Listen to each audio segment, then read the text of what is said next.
آپ دکان کھول کے بیٹھتے ہی نہیں ہو, دوپہر 2 بجے دکان کھولتے ہو اور 3 بجے چھٹی کر کے گھر آ جاتے ہو. بیگم بول رہی ہے, بچے بول رہے ہیں, ابا ایسے دکان کہاں چلے گی؟ آپ بولتے ہو چلانے والا کون ہے؟ کون ہے چلانے والا؟ اللہ. پھر مثالیں دیتے ہو, دیکھو وسیم کے پاس فری پکڑ کا کیسے پیسہ آ گیا, اس کی تو کوئی دکان نہیں ہے. تو یہ غلط توکل ہے یہ وہ, کیونکہ یہاں دکان کو ٹائم دینا اور اللہ کا حکم آپس میں ٹکرا بولو نہیں رہے, ٹکرا ہی نہیں رہے. اللہ نے کب کہا کہ دکان پہ نہیں بیٹھ, لیکن دکان ہے اور ادھر جماعت کی نماز کا ٹائم شروع ہو گیا ہے, ادھر لمبی لائن ہے گاہکوں کی, کسٹمر کی. اب شٹر گرا کے جماعت سے نماز پڑھنے میں لگ رہا ہے کہ میرا بزنس کا لاس ہوگا, اتنے سارے کسٹمر یہاں سے ٹوٹ کے غفار کی دکان پہ چلے جائیں گے اور مجھ سے یہ ٹوٹ جائیں گے.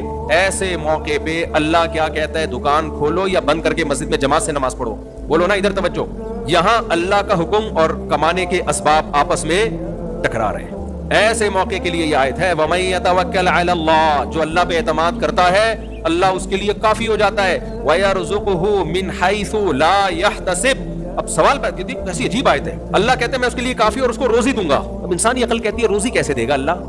روزی کے اسباب پہ تو میں لات مار کے آ رہا ہوں. دودھ کی دکان ہے, لائن لگی ہوئی ہے, کپڑے کی دکان ہے, لائن لگی ہوئی ہے, اور میں دکان بند کر کے نماز پڑھ کے آ رہا ہوں. تو اسباب تو نہیں, اسباب تو رزق پہ لات مارنے کے پیدا ہو رہے ہیں, اور اللہ کہہ رہا ہے روزی دوں گا. اس کا اللہ نے اگلی آیت میں جواب دیا, فرمایا وَيَرْزُقُهُ مِنْ حَيْثُ لَا يَحْتَسِبْ, وہاں سے دوں گا جہاں سے تمہارا گمان بھی نہیں ہوگا. تمہارا گمان تو یہاں سے روزی ملتی ہے اور اس روزی پہ میں لات مار رہا ہوں, تو اللہ کہے گا وہاں سے دوں گا جہاں سے تمہارا گمان نہیں ہے, وہاں سے دوں گا. دوں گا کیسے, یہ چھوڑ دو, کیونکہ اگر تم نے سوچ لیا تو یہ تمہارے گمان میں آ گیا نا.